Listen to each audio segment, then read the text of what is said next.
We have a bunch of news from the world of Dragon Ball. I want to start off with this piece of news, and the only reason I really want to talk about this is simply because I wanted to clarify for a lot of people out there about this situation, because if you followed my channel earlier in the year, I talked about that. I don't really want to talk about people passing away in videos anymore. Like, that's just not something that I care to do. I don't really like it. It doesn't feel good or whatnot. But I wanted to bring this one up in particular because a lot of people are getting confused and thinking that a certain character voice or a certain narrator passed away when it's not quite the person and voice that they're thinking of. Because an article came out over the last few days that said Dragon Ball Z narrator voice actor Doc Harris passes away, and essentially a lot of people think immediately, oh my god, the narrator of Dragon Ball Z passed away. And I've seen it all over social media, everybody thinking of next time on Dragon Ball Z, and they're immediately believing that the classic Dragon Ball Z narrator from Funimation has passed away, when this is, if I'm not mistaken, the voice actor that did Dragon Ball Z's narrator for the Ocean dub,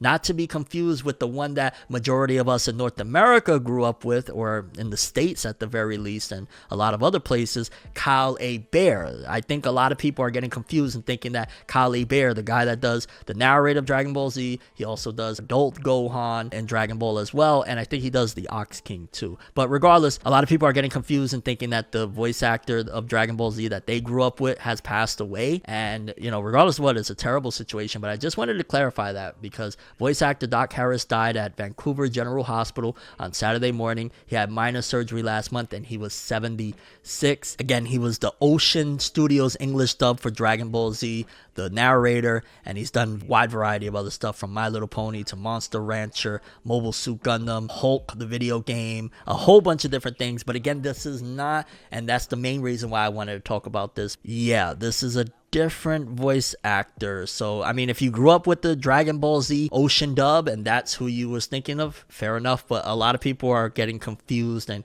getting really emotional and sad, especially like with all the Dragon Ball stuff happening right now, for then this to come about. And I just wanted to clarify that for everybody. But moving forward, in some lighter news in Dragon Ball world, if you don't know, Dragon Ball Daima, the new Dragon Ball anime, premiered on Crunchyroll October 11th. However, for fans of Dragon Ball that want to see it, maybe you don't got Crunchyroll, it will be hitting Netflix, because Netflix apparently is to stream Dragon Ball Daima anime in Asia on October 14th. So in Asia, 3 days after the worldwide premiere of Dragon Ball Daima, they'll have it in Asia on Netflix, and then globally on October 18th. Netflix announced on Friday that it will stream the Dragon Ball Daima anime series, debuting first in Asia on October 14th and then globally on October 18th. Crunchyroll will also begin streaming the anime on October 11th, the same day the anime premieres in Japan. The subtitle stream will be available in the United States. This doesn't say anything about the English dub, and that's a bummer, because it would make sense like, okay, Netflix is going to get it a week after because it's the English dub. But the fact that it seems like they're just getting the Japanese version, they're just going to be delayed a week. Hey, if you only got Netflix and you're willing to wait and it doesn't really bother you that much, then by all means, you're gonna have Dragon Ball from the 18th on every week on Netflix. And I think in general, it's kind of cool to see that Dragon Ball has expanded to the point where even Netflix is getting it in roughly a timely manner. I know that the English dub is actually going to be having a theatrical premiere in North America in November. I think they're going to be pairing either 2 or 3 episodes, and they're going to be putting that in theaters, which I would love to go see that. I'm not sure if I will, because yeah, I'm watching it from home. But yeah, so for people that are waiting for the English dub, which I am very much so excited to hear Stephanie Nadolny return as Goku. Like, personally, young Goku in English is always going to be Stephanie Nadolny for me. Like, that is the voice of young Goku, that is the voice of young Gohan. No disrespect to Colleen Clinkenbeard, because she is English Luffy for me, but I've always felt a certain way when they started utilizing her to voice some of the other characters in Dragon Ball, ever since Funimation kind of distanced themselves from Stephanie. And I was very disappointed, because I love her voice. Even when she would play random characters from different anime and I would hear that young Goku voice, I would be so hyped. So to hear that she's returning for the English dub, I will will watch the English dub, but I'm more than likely going to be watching the original version as it comes out because I'm just really freaking excited for some new Dragon Ball. But yeah, it will be available on Netflix a week after the world premiere every week from then on. And then it's not totally Dragon Ball centric, but it involves Masako Nozawa, aka the voice actress that plays Goku in Japanese. Aoni Production Agency, Kofont collaborate on AI replicated voice service trained on voice actors. Talent management agency Aoni Production and AI voice platform Kofont announced a new partnership on Monday. And the reason this is relevant to you guys and myself is the first project under the partnership uses vocal data from 10 voice actors, including Masako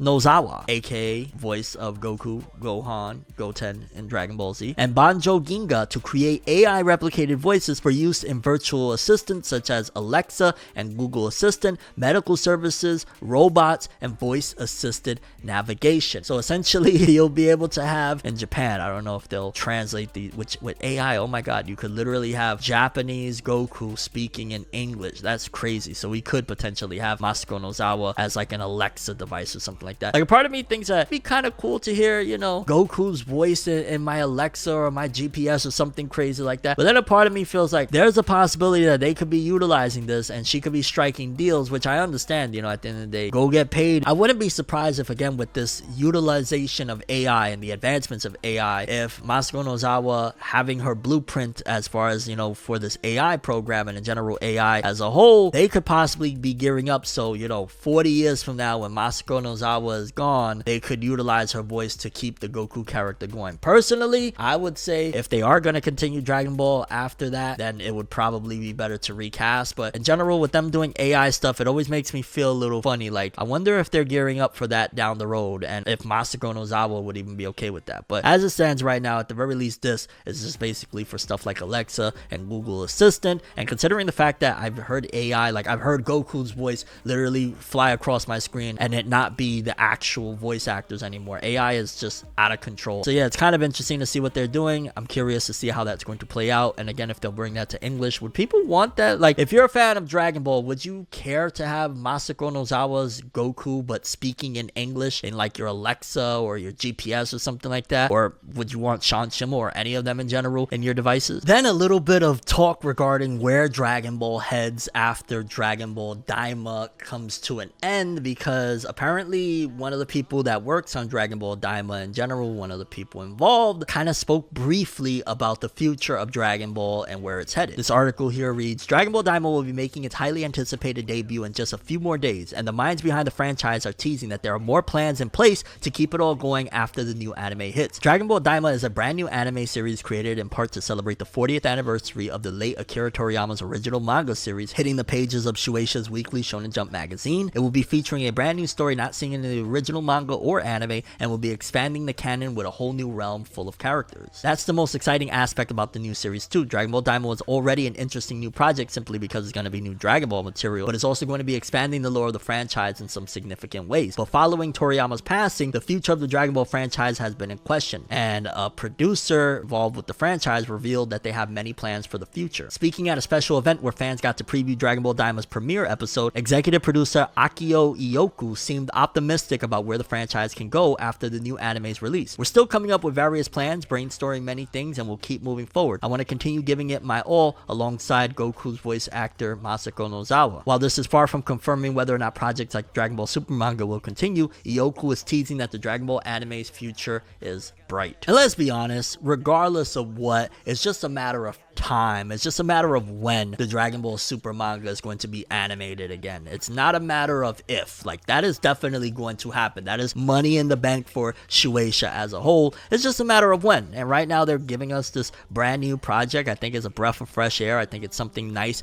to kind of break the tension and kind of get people to come around again. A lot of people were very upset and very sad and all of that stuff regarding Toriyama's passing. So getting something like this to kind of lighten the mood a little bit, have a little bit of fun again, make people feel a little bit better, I think that's great. Like with Dragon Ball Super manga, last where we left off, it goes into like the Moro arc, and there's a lot of heavy stuff and a lot of battles, and all of that is great. But I'm excited to kind of have something that's just fun, kind of just enjoy, kind of just chill, you know what I mean? And I think Dragon Ball Daima is going to bring just that, and we'll get back to Super, and it will happen. But for now, I'm cool with where we're at with it, and we're getting some new Dragon Ball. Great time to be a Dragon Ball fan, because also the Dragon Ball Sparking Zero game already out. So overall, it's a great time to be a Dragon Ball fan, and the future of Dragon Ball is going to be bright regardless. And yeah, this was a lot of Dragon Ball news for you guys. Hope you enjoyed. I'm having a bad day, and I don't know to tell you the truth.